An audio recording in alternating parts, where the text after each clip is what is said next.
Yeah, they showed movies, old movies, on the hillsides, a 16mm camera. So then I had to change the film every time the reel left. You change. It's the old style of watching a movie, and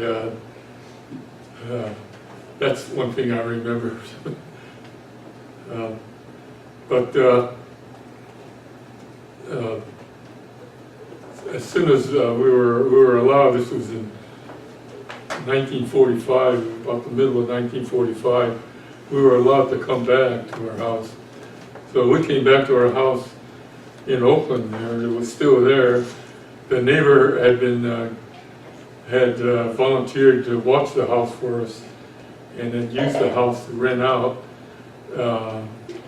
out upstairs and downstairs. So it had been altered a little bit, but it was very livable for us.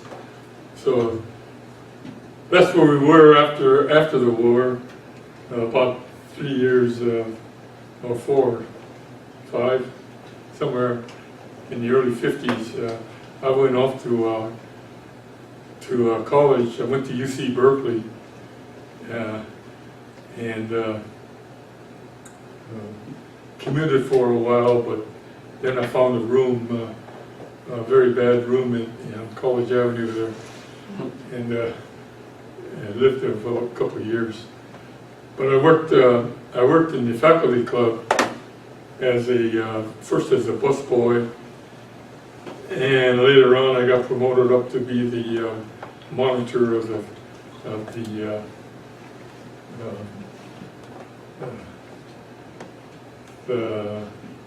what table? Buffet. Buffet table, yeah. And so I did that for about the first 3 years I was there, and the last year was really tough, I thought, so I better quit. My oldest brother lent me some money to live on, so I quit work, and I spent last year where I ended up sort of like the bottom of my class in chemical engineering. They were the year that university graduated about 4,000 students, and there were 18 of us in chemical engineering that got their degrees. So that, we didn't make much of a noise there when we were announced. So But what were you working on? Huh? What were you working on? What was that? What were you working on, and what did you end up doing with your degree? Oh, well, first, the question was, where was I working? But first, let me tell you about my Army experience. That after I graduated, the recruiters weren't coming around looking for me because I wouldn't be very well recruited, and sort of I was on my own to find a job. So, but I thought, geez, I'd like to join the Army, which I did. I spent 3 years in the Army. First at the Letterman Army Hospital there in Marin County, and at Schofield Barracks in Hawaii, where I spent about 2 years.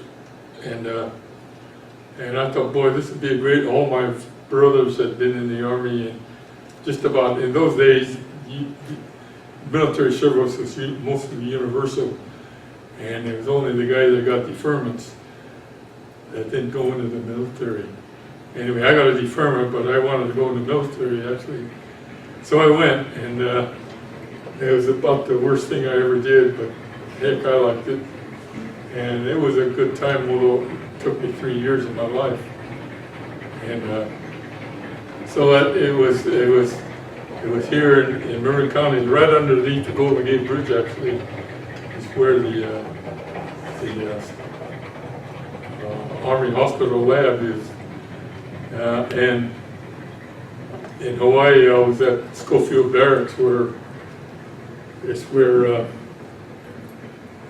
you remember, From Here to Eternity is an old movie that was made there, and it's where Burt Lancaster took his machine gun and started shooting down planes.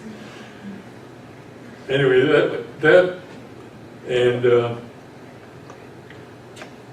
my life at the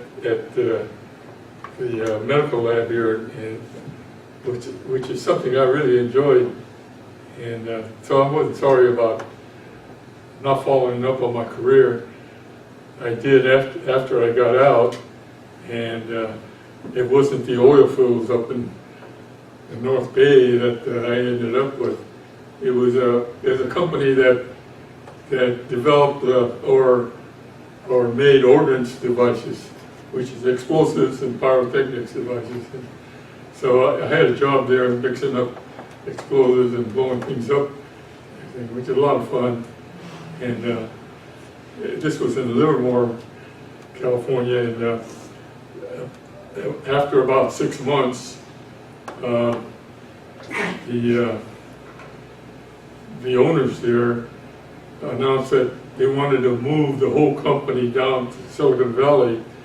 It wasn't called Silicon Valley then, but it was called the South Bay. And so they moved the whole thing down, including us. So that's how I ended up here in the South Bay in Sunnyvale, and working at this explosives factory. And from there I went to Lockheed, and for a few months, and another place up in St. Carlos, and then back to Lockheed. But most of my career was at Lockheed, where I retired in 1995, I think it was. So I retired after about 30 years at Lockheed. And what did I get from Lockheed? Well, they give me a little badge with 3 X's on it. So anyway, that's about the story of my life. After I graduated, after I retired in 1995, I started studying computer modeling, which is something coming up new in those days. And I thought I'd like to work in that. So I went and took some classes in computer modeling. It's called Pro Engineer. And I was getting pretty good at it, but then my daughter came in and said, I'm going to have a baby and Papa's not doing anything. Why don't he take care of the baby? So Grandma agreed. So that was it. I was stuck with the baby for 2 years. I raised the baby up to his second year, and I put him in his carriage every morning, and I'd wheel him up to Starbucks, and I'd have a cup of coffee. And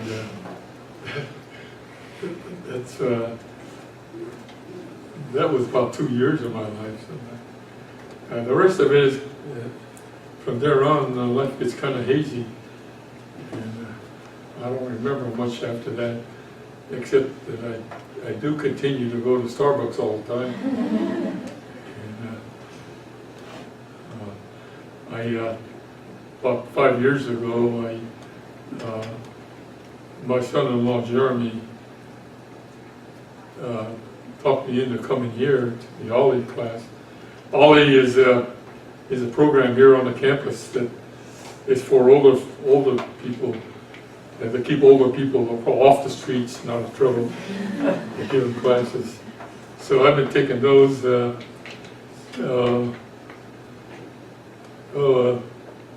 the last 3 years or so. And they said wandering around the campus, that's how I got nabbed for this class. She says, we need somebody old to talk to the students. So here I am. And I'm sure you got loads of questions, but no, I'm not giving answers today. Mr. Nakano, you were talking at lunch about some of the new the things that you're thinking about right now, and it's about you're talking about your driver's license, some of the things that you're kind of encountering right now and thinking through, and maybe possibly moving. Can you talk to Oh, us a it's, little bit it's, about yeah, it is old age. I need to start thinking about my driver's license requires renewal in 2 years. And I really don't plan to renew that license. I'm looking to move to an apartment somewhere that's close to walking, gives me walking distance to anything I might want to do. So I'm looking for a 2-bedroom unit, and around here they're hard to find on these, and so I'm working on that, and the house is in real bad shape. I hope to sell the house, but I'm afraid it's really bad shape. So I'm sort of working on that too. But the problem is working on it and thinking about it is not the same as doing it.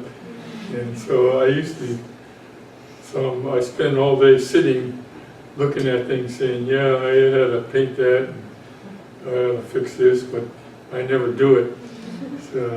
It's a disease that old people get, and so anyway, it should get worse as the years come by.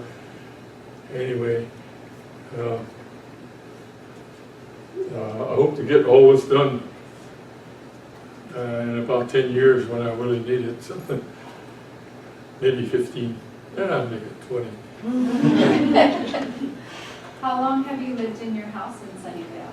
What's that? How long have you lived in your house in Sunnyvale?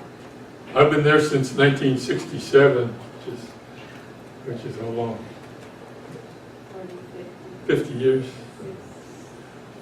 Anyway, when I moved in there, it was a brand new house, and I planted 2 redwood trees in the front yard, and these were just little saplings that came out of my father's backyard. And now they're really big trees, and they're lifting up all the concrete and everything. And I tried to get a permit to cut them down, but the city sent out what's the guy that handles trees? Anyway, a tree expert. And when he came out and looked at it, and of course these guys never saw a tree that they didn't like. So they said, "No, you can't cut that down. It's too valuable."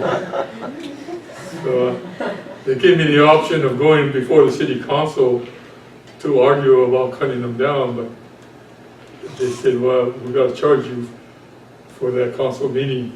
So I said, "Forget it. We'll leave the tree for the next owner." So. Well, that's it. The next owner is going to have 2 big redwood trees to deal with. So that's about it. I watch the sports programs a lot. I saw the Warriors lose last night by a point.